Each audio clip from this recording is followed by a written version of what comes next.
கடந்த சில நாட்களுக்கு முன்பு பிரதமர் நரேந்திர மோடி இந்தியாவின் லட்சத்தீவுக்கு சென்றார். லட்சத்தீவு கடற்கரையில் நடைபயிற்சி மேற்கொண்ட பிரதமர் மோடி ஸ்னோர்கெலிங் முறையில் கடலில் நீந்தினார். மேலும் அது தொடர்பான போட்டோக்களை அவர் தனது எக்ஸ் பக்கத்தில் பதிவிட்டிருந்தார். அந்த பதிவில் லட்சத்தீவு மக்களை சந்திக்கும் வாய்ப்பு கிடைத்தது.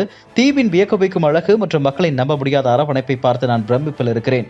இங்குள்ள மக்களின் விருந்தோம்பலுக்கு நான் நன்றி கூறுகிறேன் என தெரிவித்திருந்தார். இது மாலத்தீவில் உள்ள அரசியல்வாதிகளுக்கு கோபத்தை ஏற்படுத்தியது. மாலத்தீவின் பிபிஎம் கட்சியின் கவுன்சில் உறுப்பினர் ஜாகித் ரமீஸ் இந்தியர்களை கேலி செய்தும் இனவெறியை காட்டும் வகையில் பதிவிட்டு வன்மத்தை கக்கினார். இதையடுத்து பாய்காட் மாலத்தீவ்ஸ் எனும் ஹேஷ்டாக் எக்ஸ் பக்கத்தில் ட்ரெண்டானது. தொடர்ந்து எதிர்ப்புகள் கிளம்பிய நிலையில் இந்தியாவில் மோடிக்கு சச்சின் முதல் சல்மான் கான் வரை ஆதரவு பெருகி வருகிறது. பிரதமர் மோடி குறித்து அவதூறாக கருத்து பதிவிட்ட மாலத்தீவு அமைச்சர்கள் 3 பேர் சஸ்பெண்ட் செய்யப்பட்டுள்ளனர். கடும் கண்டனம் எழுந்த நிலையில் அவதூறாக பேசிய 3 அமைச்சர்களை சஸ்பெண்ட் செய்து மாலத்தீவு அரசு உத்தரவிட்டுள்ளது. தமிழக பாஜக தலைவர் அண்ணாமலை தனது எக்ஸ் சமூக வலைதளத்தில் வெளியிட்டுள்ள பதிவில் தை திருநாளாம் பொங்கல் திருநாளை விமர்சையாக கொண்டாடும் வகையில் நம் தமிழக மக்களின் பாரம்பரிய விளையாட்டான ஜல்லிக்கட்டு போட்டி புதுக்கோட்டை மாவட்டத்தில் இனிதே தொடங்கியுள்ளது.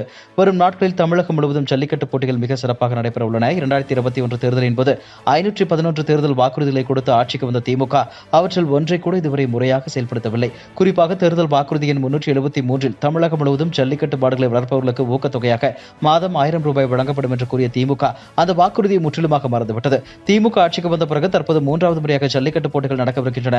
ஆனால் திமுக ஜல்லிக்கட்டு மாடுகள் வளர்ப்பவர்களுக்கு வழங்குவதாக கூறிய ஊக்கத்தொகை 1000 ரூபாய் குறித்து பேசுவதே இல்லை. இன்னும் எத்தனை நாட்களுக்கு இப்படி போலி வாக்குறுதிகளால் மக்களை ஏமாற்ற முடியும் என்று திமுக நினைத்துக் கொண்டிருக்கிறது என கேள்வி எழுப்பியுள்ளார். சென்னையில் நடைபெற்ற உலக முதலீட்டாளர்கள் மாநாட்டின் முதல் நாளான நேற்று 5.5 லட்சம் கோடி ரூபாய் என நிர்ணயிக்கப்பட்டிருந்த இலக்கை எட்டியுள்ளதாக தொழில்துறை உயரதிகாரிகள் தகவல் தெரிவித்துள்ளனர். மேலும் முதலீட்டாளர்கள் மாநாட்டில் உலகின் பல்வேறு முன்னணி நிறுவனங்கள் உட்பட 100க்கும் மேற்பட்ட நிறுவனங்களுடன் புரிந்துணர்வு ஒப்பந்தங்கள் கையெழுத்தாகியுள்ளதாக தொழில்துறை செயலாளர் அருண் ராய் தெரிவித்துள்ளார். உலக முதலீட்டாளர்கள் மாநாடு இன்று வரை நடைபெறவுள்ள நிலையில் நேற்று ஒரே நாளில் மட்டும் 5.5 லட்சம் கோடி இலக்கு எட்டப்பட்டுள்ளது குறிப்பிடத்தக்கது. நட்சத்திர வீரர் ரஃபேல் நடால் காயம் காரணமாக ஆஸ்திரேலிய ஓபனில் இருந்து விலகுவதாக அறிவித்துள்ளார். இதுகுறித்து அவர் தனது சமூக வலைதளத்தில் பதிவிட்ட பதிவில், நான் ஆண்டு முழுவதும் மிகவும் கடினமாக உழைத்தேன். எனக்கு வருத்தமான செய்தி என்னவென்றால் மெல்போர்னில் உள்ள கூட்டத்திற்கு முன்னால் என்னால் விளையாட முடியாது.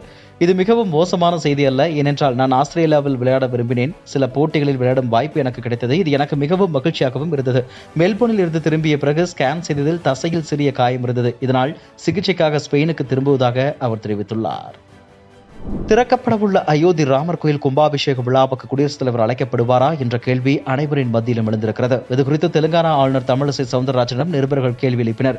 அதற்கு பதிலளித்த அவர், இதுவரை நாம் அனைவரும் கனவு கொண்டிருந்த அயோத்தி ராமர் கோயில் நமக்கு கிடைக்கப் போகிறது. ராமர் கோயிலில் எல்லோருக்கும் பங்கு இருக்கிறது, உரிமை இருக்கிறது, எல்லோரும் மகிழ்ச்சியாகவே இருக்கிறார்கள். அதே நேரத்தில் கும்பாபிஷேகத்திற்கு யாரை அழைக்க வேண்டும் என்பதே அயோத்தி கோயில் நிர்வாகத்தினர் தான் முடிவெடுக்க வேண்டும். அனைவரையும் அழைப்பார்கள். யார் அழைக்கப்பட்டார்கள், யார் அழைக்கப்படவில்லை என்பதை வைத்து அரசியல் செய்ய வேண்டாம்.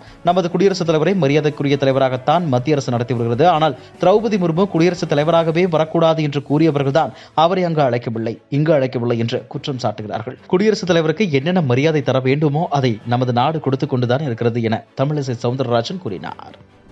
தமிழ்நாடு உலக முதலீட்டாளர்கள் மாநாடு சென்னை நந்தம்பாக்கம் வர்த்தக மையத்தில் நடைபெற்றது. நேற்றும் இன்றும் உலக முதலீட்டாளர்கள் மாநாடு நடைபெற்றது. உலக முதலீட்டாளர் மாநாட்டில் தொழில் நிறுவனத்துடன் ஒப்பந்தங்கள் கையெழுத்தாகி வருகிறது. இந்த நிலையில் ரிலையன்ஸ் குழும தலைவர் முகேஷ் அம்பானி காணொலி வாயிலாக பேசினார். அப்போது ஜியோ நிறுவனம் தமிழ்நாட்டில் 35,000 கோடி ரூபாயை முதலீடு செய்துள்ளது.